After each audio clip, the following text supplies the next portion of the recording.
Et salut à tous, c'est Captain et je vous retrouve pour une nouvelle vidéo consacrée au DC Extended Universe parce que ça y est, est-ce qu'on a véritablement retrouvé notre joie de suivre le DC Extended Universe? En tout cas, moi je vais vous faire part de mon expérience et je vais surtout vous faire une petite remise en contexte personnel de ce que j'ai ressenti du DC Extended Universe depuis un an, donc depuis la sortie de Justice League.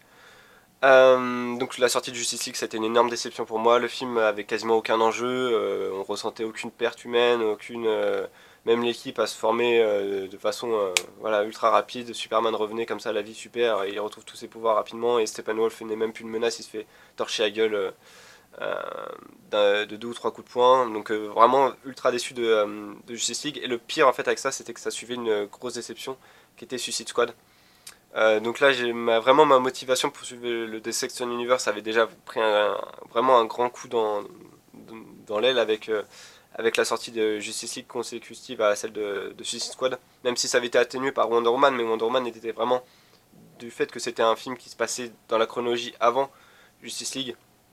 Et même avant tous les événements du Dissection Universe, ça avait pas tant de répercussions que ça sur moi. C'est surtout je voyais, c'est pas avec Wonder Man qui se passait enfin qui se déroulait dans le passé que je voyais vraiment un avenir joyeux pour le Dissection Universe.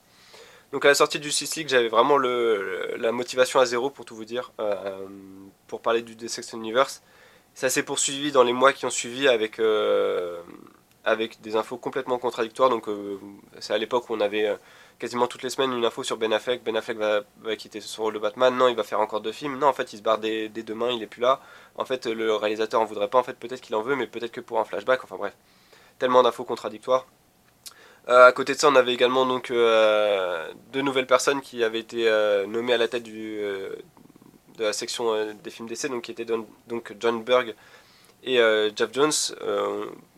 La nomination de Jeff Jones, moi, m'avait redonné espoir à l'époque, puisque je m'étais dit enfin quelqu'un qui. Enfin, c'est vraiment quelqu'un qui connaît les comics, il va vraiment pouvoir mettre sa patte. Au final, il a rien foutu.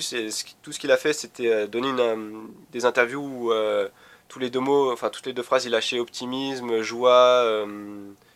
C'était quoi optimisme, joie, je sais plus quoi. Donc c'était à la sortie de Wonder Woman, il avait sorti une interview enfin ouais, je crois 5 minutes de temps, même pas, il avait dit un truc comme 14 fois optimisme, joie de vivre ou un truc comme ça. Juste pour montrer que voilà, ils avaient vraiment changé de ton après Batman v Superman. Et c'est ça aussi qui m'avait dérangé, c'est que le ton de l'univers arrêtait pas de changer. On avait des infos contradictoires encore une fois où on nous disait que Zack Snyder va pouvoir réaliser le film Justice League qu'il veut, mais en fait non, parce que nous, après il y avait les dirigeants de Warner Bros qui arrivaient et qui disaient, qui rajoutaient une couche derrière en disant nous, ce qu'on veut c'est copier Marvel, parce que vraiment ce qu'on veut c'est faire des films pour la famille, etc. Donc on avait vraiment des infos contradictoires, on avait personne à qui se rattacher. Zack Snyder était parti. Après, on avait les trois, enfin Flash qui a perdu deux ou trois réalisateurs, deux je crois. Oui, il y avait les frères, il y avait Miller et je sais plus leur nom. Ceux qui ont été également virés du projet solo. Miller, je sais plus quoi. Miller et puis après on avait Rick Fumihara, je crois, qui est parti également. Donc on savait vraiment plus à qui se rattacher. On avait Joe Jones qui lui parlait même pas, qui faisait aucune intervention publique, à part vouloir placer Flashpoint absolument dans une timeline qui était déjà bordélique, il voulait absolument placer sa propre histoire, ce qui avait pas de sens. Donc vraiment on avait rien à se rattacher, aucun film à attendre. The Batman, on avait des infos contradictoires comme je vous l'ai dit un peu plus chaque jour. Man of Steel 2, aucune nouvelle. Quand on avait des nouvelles, c'était oh, il sortira pas avant 2023. Justice League 2, pareil, aucune nouvelle, on nous en parlait pas. Et puis après, en dehors de ça, on avait des films qui n'avaient aucun sens, qui étaient annoncés, qui commençaient à se lancer. Donc le film d'amour entre Joker et Harley, ça j'avais fait une vidéo dessus, c'était quand même. Je vous avoue que quand cette annonce-là était sortie, j'étais vraiment au 36e dessous, je me suis dit mais c'est pas possible. Enfin, j'étais à deux doigts de me taper la tête contre les murs. À côté de ça, donc on avait également un film sur Deadshot, mais qu'est-ce qu'on en a à foutre. Un film sur Deathstroke également, alors que enfin, le personnage a déjà du mal à tenir, à mon avis, un arc dans les comics. Alors quel intérêt lui donner à un film? Qui va aller regarder un film sur Deathstroke? Je veux dire, c'est pas un personnage assez populaire pour ça. Enfin voilà, on avait vraiment énormément de points. On n'avait rien à quoi se rattacher. En fait, on n'avait vraiment rien sur quoi se rattacher. Et puis, peut-être que la lumière est venue Ouais, tout simplement d'une remise en question et d'un nouveau président à la tête de DC Films. Donc John Berg et Geoff Johns ont été virés après la sortie de Justice League. Ils ont été remplacés par Walter Hamada et là c'est à mon sens là que peut-être tout a changé. Pas automatiquement parce que j'ai été vraiment déçu de certaines annonces de la part de Walter Hamada. Et je le suis toujours un petit peu, mais même si je comprends c'est, euh, même si je comprends enfin, ses envies. C'est-à-dire, moi, j'étais notamment déçu du fait qu'ils profitent pas de la Comic Con là pour annoncer véritablement les films qui arrivent. Mais le problème, c'est que comme ils l'ont fait l'année dernière et que ça a foutu véritablement le bordel, comme je vous l'ai dit avec Flashpoint, là, ils ont préféré donc ne pas le dire, ne pas en parler. Également, le fait que Walter Hamada précise bien qu'ils vont se concentrer d'abord sur des films solo et que donc on n'aura pas on n'aura pas un Justice League 2 avant un long moment, ni un film en tandem avant un long moment. Je mets à part Suicide Squad et les Birds of Prey.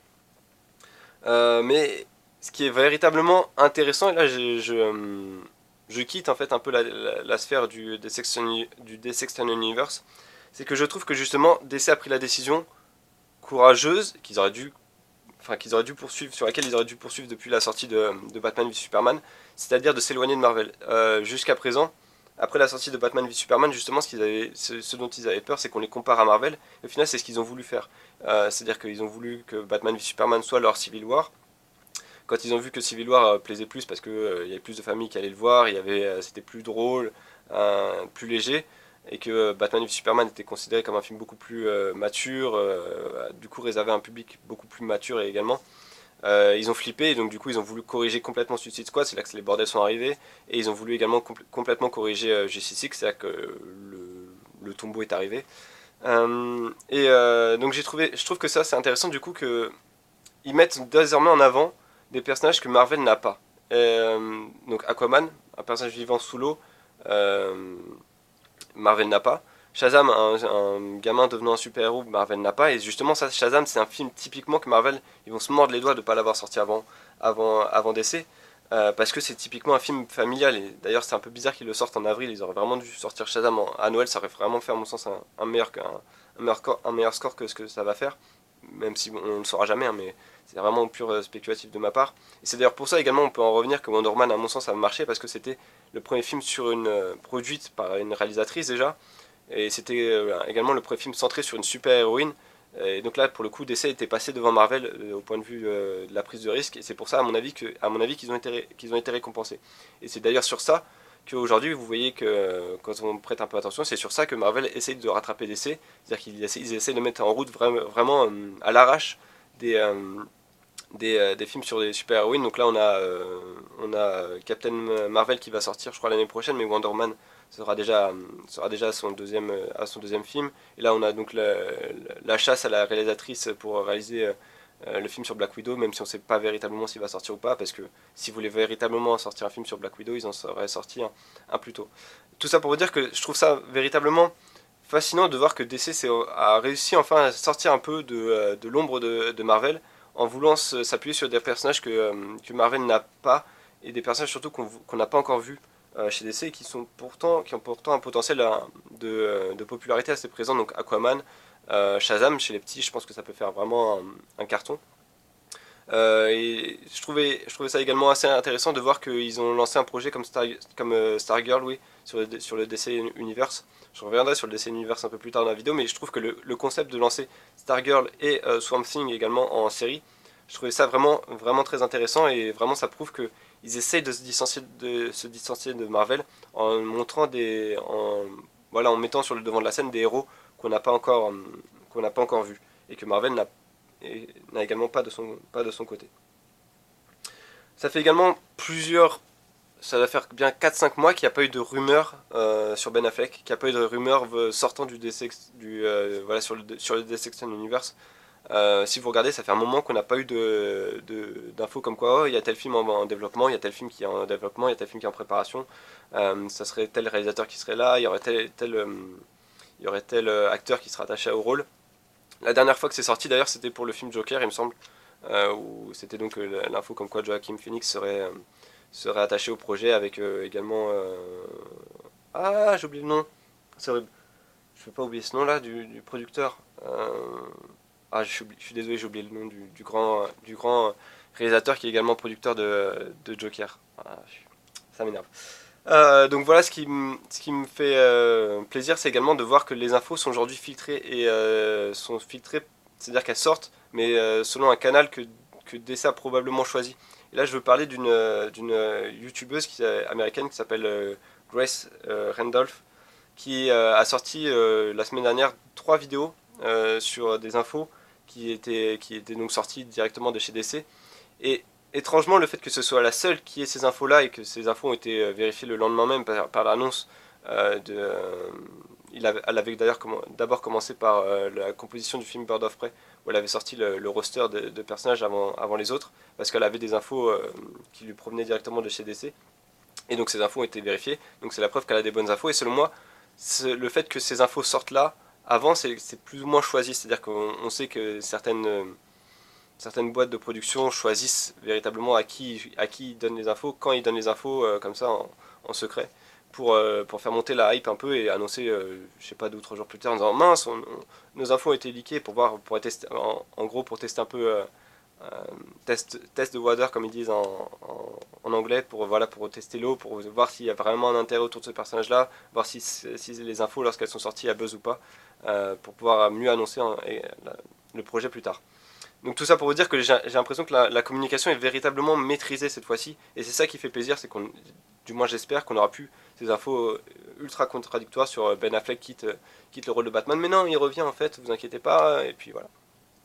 Donc j'ai trouvé que c'était vraiment bon signe tout ça. Pour en revenir à l'interview de Geoff Jones, cette fois-ci Walter Hamada lorsqu'il parle, il parle rarement, il parle pas pour rien dire, c'est-à-dire qu'il parle pas pour dire nos films vont être vraiment optimistes, des choses comme ça. Non là il expose vraiment ses projets, il n'hésite pas à dire non aux fans comme moi. C'est-à-dire que je pense que beaucoup de fans attendaient un planning de film pour la Comic Con, il avait vraiment précisé un mois avant en disant non, il y aura pas de sortie de planning parce qu'en gros on n'est pas prêt pour annoncer ça officiellement. Et je trouve que ça c'est vraiment bien de ne pas parler pour rien dire euh, à la tête du DC Extend Universe. Pour en revenir aux personnages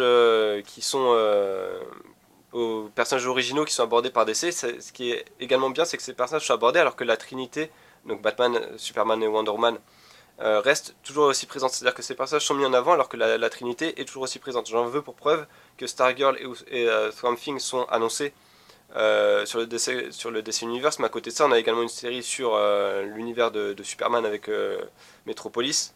À côté de ça, donc on a une série également de Krypton. On a toujours Gotham certes qui va arriver à sa dernière saison. On a Supergirl également qui est toujours en cours. Donc vraiment la Trinité est pas oubliée. C'est ça que je trouve que vraiment la balance est je trouve juste en ce moment entre suffisamment de nouveaux personnages. Bah, l'année 2018 et 2019 c'est quasiment que ça chez DC avec Aquaman, Shazam et après, comme par hasard, on retrouve directement Wonder Woman. Et je trouve que c'est bien du coup de faire en gros 2-1, c'est-à-dire 2 personnages originaux et un personnage fort. 2 personnages originaux, donc Aquaman et Shazam, suivi par un personnage fort Wonder Woman. L'année 2019, ça pourrait être. Ça va être quoi? Ça va être Joker. Non, Joker sortira avant Wonder Woman. Donc, vous voyez, Joker, ça s'appuie sur le personnage de Batman. Donc, il y a toujours il y a une balance juste entre il y a un équilibre juste tout simplement entre les personnages originaux et la Trinité qui je trouve est renforcé du coup donc par Wonder Woman 84 qui va sortir, The Batman qui a l'air de lancer véritablement sa production et ça c'est une excellente nouvelle, et puis Man of Steel 2. Je pense que le fait que Henry Cavill commence à se remontrer sur les réseaux sociaux en soulevant de la fonte, en se préparant au personnage, et s'il apparaît véritablement, s'il fait un caméo dans Shazam comme c'est fortement pressenti, c'est pas pour rien. C'est-à-dire que Man of Steel 2 devrait arriver incessamment sous peu. La dernière chose sur laquelle je voulais rebondir sur les aspects positifs du DC Extended Universe, je suis désolé, cette vidéo va être un peu plus longue que prévu, c'est qu'on a véritablement des réalisateurs talentueux cette fois-ci sur lesquels on peut s'appuyer. Et j'en veux pour preuve donc James Wan qui est à mon sens typiquement avec Patty Jenkins, donc la réalisatrice de Wonder Man, qui est typiquement donc les deux piliers ouais, du retour en grâce de DC. James Wan, c'est lui qui véritablement peut vraiment même relancer l'imagination chez DC. Lorsqu'on voit le trailer d'Aquaman, on voit le monde souterrain d'Atlantis, ce jeu de couleurs, etc. La bataille avec les Atlantéens, ça se dit ou pas les Atlantes? On va dire les Atlantes tout simplement, qui chevauchent des requins contre des mecs qui chevauchent des sortes d'hippocampes géants avec enfin vraiment c'est un trailer qui pourri de créativité. J'ai adoré vraiment regarder ce trailer et voilà juste le regarder, j'ai adoré ça. Donc Patty Jenkins devrait, j'espère, faire la même chose, enfin faire un aussi bon travail que peut-être même un meilleur travail que sur Wonder Woman 1, que sur Wonder Woman 1 avec Wonder Woman 84 avec cette fois-ci Cheetah. Donc j'ai hâte de voir ce que ça va donner de ce point de vue-là. Et j'ai entièrement confiance également en Matt Reeves, qui peut nous donner vraiment un Batman, The Batman extra, surtout qu'apparemment les dernières rumeurs, ce serait il se centrerait sur la cour des hiboux. Donc c'est vraiment un arc que pour le coup j'ai adoré. Donc j'ai hâte de voir ce que ça va donner, d'autant plus qu'il veut donner un aspect un peu plus détective. Donc bah, la cour des hiboux c'est quasiment parfait pour ça. Parce qu'en plus on peut commencer une partie, enfin ouais, on peut commencer, je vais pas m'apesantir trop sur ce film, mais on peut vraiment commencer voilà, les trois quarts du film sur la partie détective et lorsqu'on découvre ce que c'est la cour des hiboux, lancer donc, par exemple les scènes d'action avec l'armure Thrasher, etc. Enfin bref, on peut faire tellement de choses avec cette histoire-là que c'est vraiment à mon sens un bon choix. Et puis on a également donc dans les réalisateurs en qui j'ai entièrement confiance personnellement, Gavin O'Connor qui est donc attaché à la Suicide Squad, au projet Suicide Squad 2. D'ailleurs, parmi tous ces quatre réalisateurs que je viens de vous citer, donc je vais vous les répéter, donc James Wan, Patty Jenkins, Matt Reeves et Gavin O'Connor, je serais pas surpris que dans ces quatre-là on tienne le réalisateur de Justice League 2. Sachant que mon choix se porterait plus sur James Wan, qui est un proche de Walter Amada, donc ça me paraît très logique qu'il ait le rôle, mais ça serait même pas du copinage, ça serait juste mérité vu en tout cas ce qu'il propose avec Aquaman. Mais attention, DC reste DC et est capable de faire des énormes conneries. Et là, bah, je vais vous parler de ce qui m'a véritablement choqué cette semaine en provenance de la Comic Con, c'est le trailer de Titans, pardon. Si j'ai le regard vide comme ça, c'est voulu. C'est-à-dire que je suis resté bloqué devant ce trailer. Je fais, mais qu'est-ce qu'il leur prend? Mais qu'est-ce qu'ils foutent? Typiquement, c'est le deuxième point que je voulais aborder dans cette partie-là, mais je vais l'aborder tout de suite. C'est typiquement ce qui se passe avec DC actuellement et qui peut être assez troublant, assez inquiétant. C'est qu'il y a des icônes en termes de scénaristes qui tombent véritablement de leur piédestal, mais qui chutent à une vitesse grand V. Et quand je parle d'icônes, enfin, j'en parle surtout de deux, c'est Geoff Jones et Tom King. Tom King donc, qui a fait Batman, enfin qui a fait une énorme bourde avec Batman 50, enfin le 50e chapitre de son run Batman où Batman et Catwoman devaient se marier, ce qui... Bon, je vais pas trop envie de spoiler, j'ai sans doute été un peu trop loin. Et donc voilà, il a fait vraiment une connerie avec ce chapitre-là, il s'en prend plein la gueule depuis et le comics Batman pourrait vraiment en pâtir. Et Geoff Jones, là, c'est vraiment la descente aux enfers, c'est-à-dire que il est passé de The Doomsday Clock, qui était vraiment ce que les fans de comics attendaient quasiment le plus chez DC, c'est-à-dire l'univers Watchmen et l'univers DC qui se rencontrent. Cette série-là est toujours pas finie, mais elle est complètement passée aux oubliettes, mais vraiment complètement, c'est-à-dire que j'entends plus personne en parler. Lui, Geoff Jones, il était à l'époque où il a commencé The Doomsday Clock, il était également président des films DC. Aujourd'hui, il est même plus chef créateur chez DC, il est juste scénariste chez DC. C'est-à-dire qu'il a vraiment perdu complètement du galon. Il est le responsable de la série Titans, et quand on voit les choix de la série Titans avec Starfire, les pouvoirs qui ressemblent à rien, le personnage qui ressemble à rien, Beast Boy, est-ce qu'il va se transformer? J'ai des doutes, je suis sûr qu'ils vont nous faire une Vixen. Ils vont lui donner quasiment les mêmes pouvoirs de Vixen. Raven, c'est pathétique. Et puis Dick Grayson qui devient Jason Todd comme ça, à tabasser des mecs, à dire fuck Batman. Enfin, c'est vraiment genre, on a vraiment l'impression que c'est la série de Titans. J'ai vraiment l'impression que c'est une série qui a été écrite par des ados qui en veulent à leurs parents. Et qui du coup mettent toute leur rage dans cette série. Enfin, les effets de gore sont dégueulasses en plus. Enfin, c'est pas dégueulasse dans le bon sens, je veux dire. C'est vraiment le sang qui gicle sans aucune raison. Enfin bon, bref, c'est vraiment la chose qui me fait peur dans cet univers, c'est que je suis pas sûr qu'il ait les séries suffisamment de budget pour réaliser leur ambition. Et ça se voit véritablement avec Titan, donc j'ai vraiment peur pour Swamp Thing et Stargirl notamment. Si on veut parler également de décisions douteuses, on peut se demander pourquoi Dan Jurgens a été remplacé à la tête de Action Comics par Brian Michael Bendis, qui était en perte de vitesse totale chez Marvel depuis 5-6 ans, où tout le monde disait il fait que de la merde, et là du coup il remplace Dan Jurgens qui a vraiment remis Action Comics au top de DC et au sommet de sa gloire, et on lui dit va-t'en. Donc c'est vraiment, il y a vraiment encore une fois ce problème chez DC qui prend vraiment parfois des décisions complètement douteuses et complètement loufoques, what the fuckest, si on peut dire. Donc c'est vraiment ces choses-là qui me font peur. Et puis je voulais également finir par un petit mot sur les séries CW qui peinent à mon avis à se relancer. On l'a vu avec la saison 4 de Flash.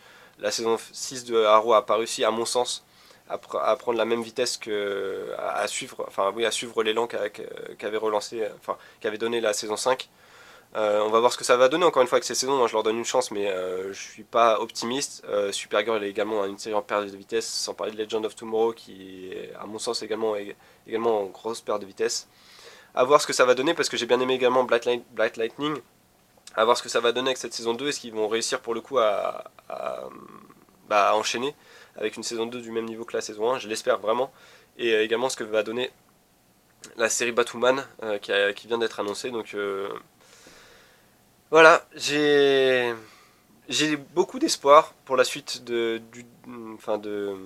adaptations d'essais en général. Je trouve que le DC Universe pourrait être sympa, mais il faut d'abord qu'il arrive en France. D'ailleurs, encore une fois, décision complètement douteuse de DC, c'est-à-dire qu'on lance un nouveau service comme ça de streaming, mais on le sort pas autre part qu'aux États-Unis, et on bloque toutes les on bloque certaines bonnes annonces pour qu'elles soient regardées que aux États-Unis. Allez comprendre dans notre monde aujourd'hui où c'est complètement illogique et c'est complètement contre-productif. Donc, encore une fois, on retombe sur le fait que DC prend parfois des décisions complètement douteuses. Euh, et puis, est-ce que vous serez prêt à payer 8 € pour le DC Universe? Perso, moi j'hésite, hein, alors que je suis un grand fan de DC. Donc, bon, à voir ce que ça va donner. Mais voilà, beaucoup d'espoir, surtout, en fait, là, ce qui est marrant, c'est que j'ai beaucoup d'espoir dans le DC Extend Universe, là où j'avais vraiment complètement perdu espoir après Justice League. Je l'ai retrouvé avec le trailer d'Aquaman, de Shazam et les films qui arrivent. Je pense que le DC Extend Universe est sur une bonne phase et a de quoi retrouver vraiment son allure et peut-être pourquoi pas distancer Marvel sur certains aspects. Enfin, ça me paraît pas impossible, et voilà, j'ai vraiment espoir pour le DC Extend Universe, mais j'ai également peur qu'il y ait certaines choses qui tirent un peu DC vers le bas.